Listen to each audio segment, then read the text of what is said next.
Hello, I'm Dr. Catherine Meeks from the Absalom Jones Center for Racial Healing, and today I want to talk a little bit about hearing the sound of the genuine and knowing it when you hear it.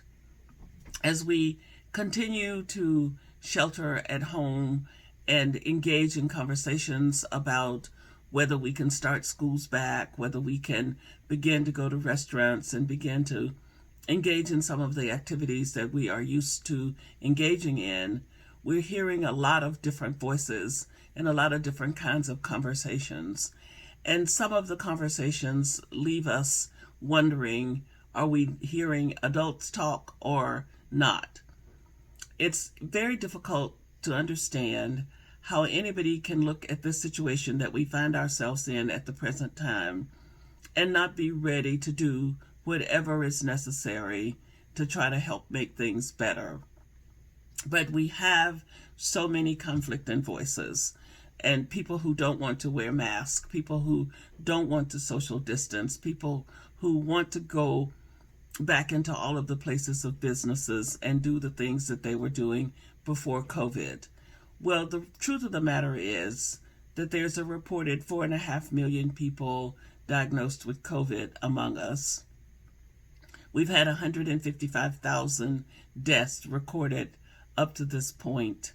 We have millions of people that are unemployed, and we need to be able to tease out the sound of the genuine. What are the genuine voices? What are the genuine positions that we need to be paying attention to? I believe that we need to think about this whole situation from the perspective of seeing the face of God in one another, of caring about one another, of being concerned about the welfare of every other person in this country and really actually on this planet. I think if we approach this situation from that perspective, we would find ourselves in a much better position than approaching it from what individual groups or individual people might be thinking would serve them best. We're talking about a public health crisis when we talk about COVID-19, and we need to address it from the perspective of caring and compassion. Each one of us is challenged in whatever ways we are in facing this situation. There are folks who need to get back to work. There are children who need to get on with education.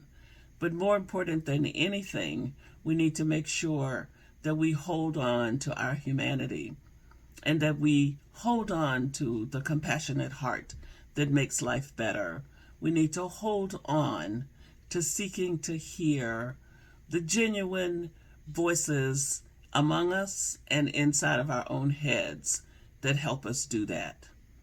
Please join me in searching for the sound of the genuine and acting up on it with a compassionate heart so that we can have more peace and we can move forward to healing in our land.